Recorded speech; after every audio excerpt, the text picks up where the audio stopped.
So President Trump appears to be openly embracing the conservative blueprint Project 2025 amid the government shutdown, despite distancing himself from it during his 2024 campaign. In a social media post yesterday, Trump announced he would be meeting with his budget chief, Russell Vought, to discuss agency cuts amid the shutdown, identifying him as of Project 2025 fame. Vought told House Republicans on a conference call earlier this week that mass firings at the federal level would be happening, in addition to the hundreds of thousands of government workers who are typically furloughed during a shutdown. Trump's social media post comes after the president spent much of last year denouncing Project 2025, the Heritage Foundation's massive proposed overhaul of the federal government, which was drafted by many of Trump's longtime allies and administration officials.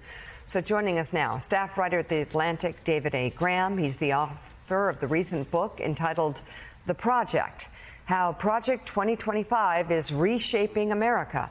Also with us, staff writer at The New Yorker, Susan Glasser, her latest piece entitled Donald Trump's Shutdown Power Play. David, I'll start with you since we're in the middle of potentially mass firings. Can you talk about how Project 2025 it could play a big role during this government shutdown?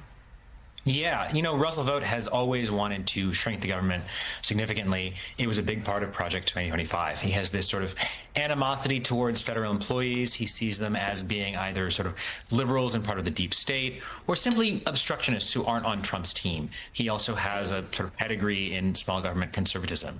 And so for him, anything that gives him an opportunity to shrink federal payrolls and get rid of federal employees, I think is a net positive.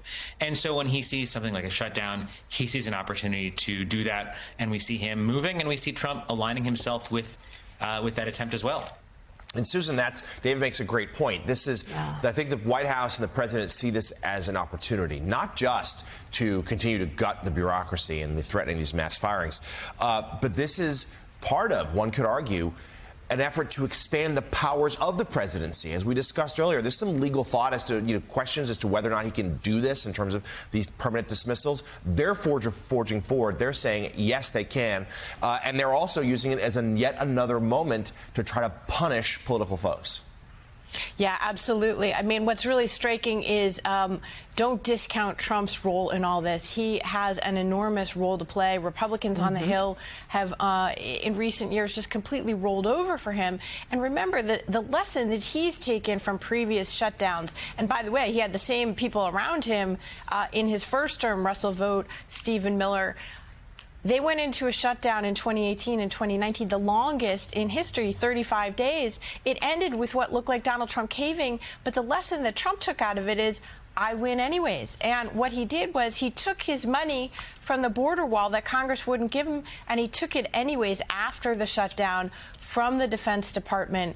No one stopped him. So the lesson that Donald Trump takes away from all this is, great, I win either way. Either Democrats cave and they actually end this shutdown by voting at some point with the Republicans, or they don't cave, and I cut massive amounts more from the federal government.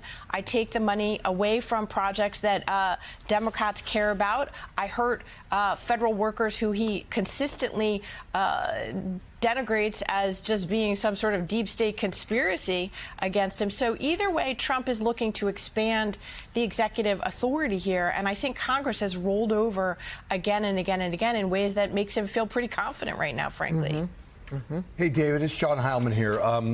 When we saw Donald Trump, in the course of the campaign, distancing himself from Project 2025, nobody took that terribly seriously because of the kind of obvious efforts and elaborate efforts that that all of kind of Trump and his allies were going through to get ready for his installation in the White House if he won.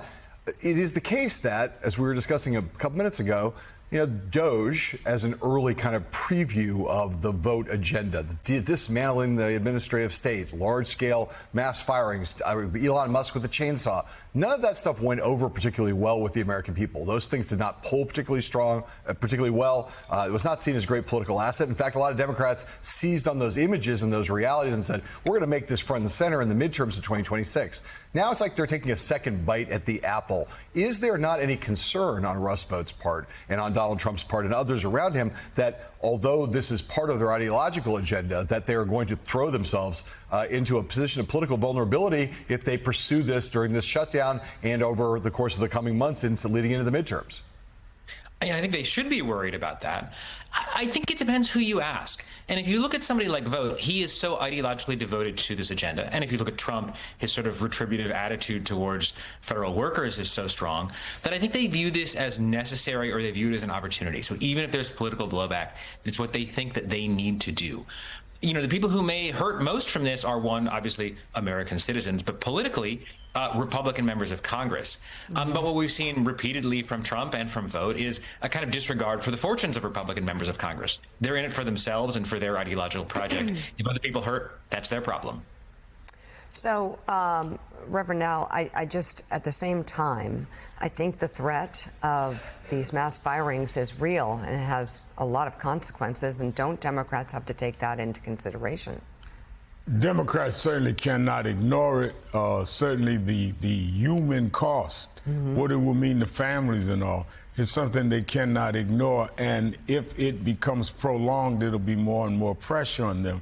So the way they have to deal with this is to clearly say this is the president and the Republicans' decision and their actions. How they are able to project that is going to be the real problem they have, because how do you transfer the responsibility when they're going to paint you as the obstructionist? Right. And I think it goes to you, back to you, Susan, where you said that the president wins either way. How, if you are Schumer or Hakeem Jeffries, how do you intercept him having a victory either way, which means you have a defeat either way? Well, that's right, because Donald Trump doesn't care really about process on Capitol Hill. He's made it very clear he doesn't care about mundane things, part of the job, like actually keeping the U.S. government open and working. He's looking not only for advantage, but specifically to keep expanding executive power at the expense of Congress. And I find it fascinating, the strategy he's adopted right now, which is basically stop me before I cut again. You know, it's like I've got a gun poised at the heads of federal workers, and I'm going to make it go off.